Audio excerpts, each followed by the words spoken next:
Devlet başkanlığından Änäw şäheriniň 2024-nji ýylda Türkiýe dünýäsynyň medeni paýtagty ýylyp oglan edilmek münasibetli Änäw müňgilliklerden göz başalýan medeni datly täze kitabyna şöhratly geçmişimiz, Türkmen halkynyň geçmişi büýükli we giň işleýän beýan edilip, onda durly taryhy maglumatlar berilýär. Nowruz ýaýlasynda giň gerimli bayramçylyk ýagdaýy emele geldi. Bayramçylygyň şeýle täsirli başlanmagy, oňa kışanlaryň her biriniň kalbyny heýjana getirip, yüreklerini şahatlığa betledi.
Mihmanlara gadymy geçmişi we dert düsturlary canlandyrýan sahna çykyşlar görkezildi. Munyň özi dawaratmyşlara beýik üpek ýoly döwrüne aralaşmagy hemde oň taryhynyň aýratynlyklary barada maglumat almagy mümkinçilik berdi. Topragyň tulla bersin, arsalyny Allah bersin. Her bir dänem müň bolsun, bereketi kän bolsun. Biziň elimizden Baba daýhanyň eli. Ya bismillah. Her bir däne müň bolsun, her togunun gül bolsun. Harmanyna bereket, daýhan eri dur bolsun. Harmanyna bereket, daýhan eri dur bolsun.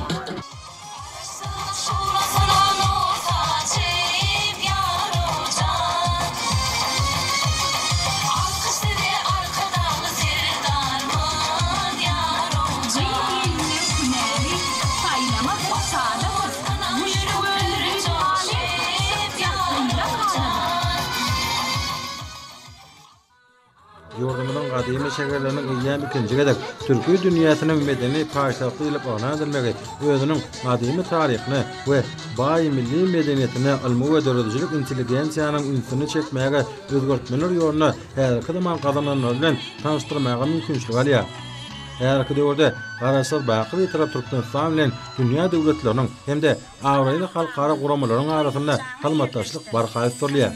Ve kara döwletimiz hemişelik bir taraplyk hukuk ýagdaýyna ygrar bolup, sebitde we dünýäde parahatçylygy, dostlyk ony gatnaşyklary hukuklanyrmagy gönükdirilen giň gerimli işleri üstünlikli amala asyrýar.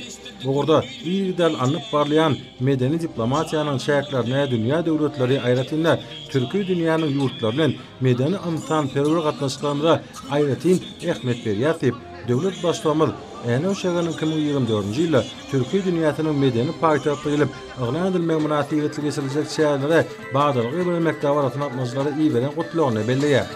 Türksoy bilen netijeli hyzmatdaşlyk etdirmek Türkmen halkynyň milli lideri, Türkmenistanyň halk maslahatynyň başlygy, gahryman arkadamydan uny süren başlangyçlaryny üstünlikli amala asyrýan hormat prezidentimiz tarapyndan üstünlikli durmuşa geçirilýän fiýalatyň möhüm uğurlarynyň biridir. Gelin toyunun davaralary bir ýerde guralan bayramçylygyň joşgyny hasy artyrdy. Şeýle toy dawaralar, milli desturlar we asylly ýörelgeler bilen utgaşdyrly. Munyň özi milletiň ruhy medeni köklerine, adymy maşgara gymmatlyklaryna ygrar bolan halkymyň durmuş gulgamynyň esasy bölegi oturýar.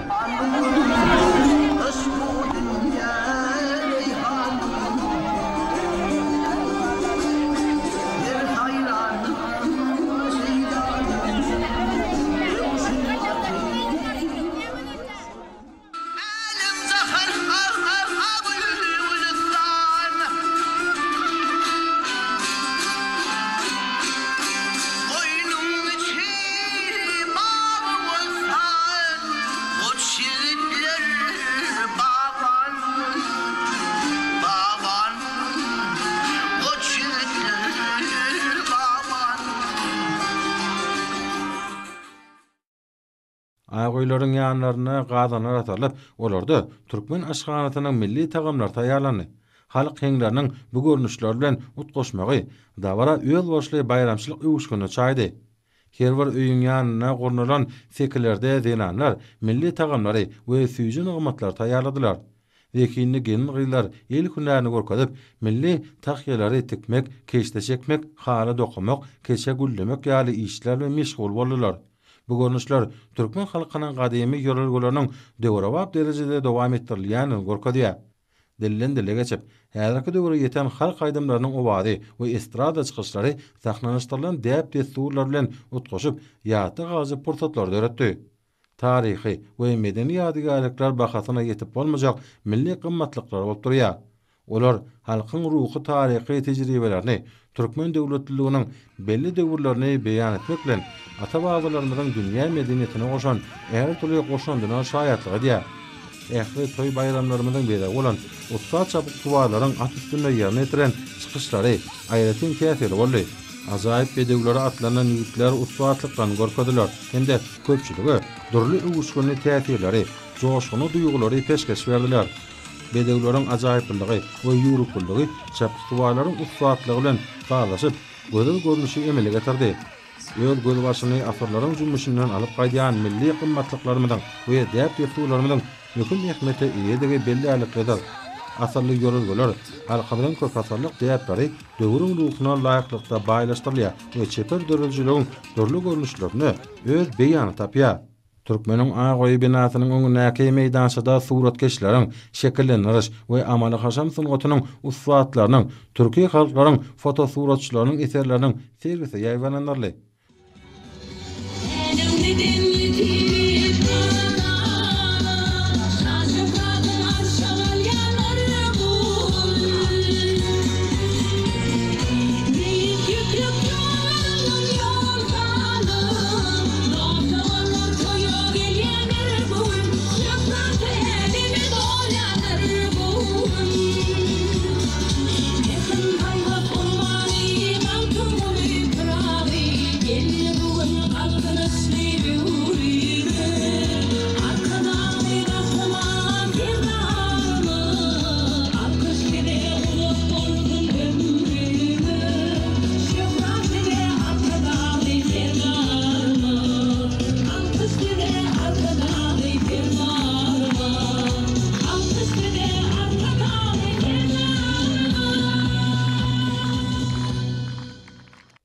Ýerde gornulan giň gowrunmy sergi iň gowy milli däpleriň esasyna ýurdumyň belli suatlary hemde ýaş tekinler tarapyndan döredilen surat eserlerini haly önümleriniň amaly haşam sunuwatynyň keramikanyň we heýkel taraşlaryň nuskalaryny öz içine aldy. Olaryň ählisi halkymyzyň häzirki zaman taryhynyň öz boşly beýan boldy. Şekillendiriş we amaly haşam sunuwatynyň häzirki zaman ustatlarynyň ilham beriji döredijiligi halklaryň milli ruhy däpleriniň mizemelligini aýdyn gorkadýar. Serginiň bir bölegini türki halklaryň taryhyny we häzirki zaman durmuşyny şekillendirýän şowhuny dörli tarapdan beýan edýän özüne çekiji ýatda gazy fotosuratlar emele getirýär. Ýerde dawarat nişan ýurtlaryň wekilleriniň sergi diwarlyklaryny ýaýlananlarly. Dogonluk ýurtlaryň her biri amaly haşam sunuwatynyň halk denetçiliginiň baý görnüşlerini, öz boşly ýasalan hojuluk önümlerini we geçmişden galan beýleki gymmatlyklar gorkadylar. Bularyň ählisi aýdym suallaryny goşdy.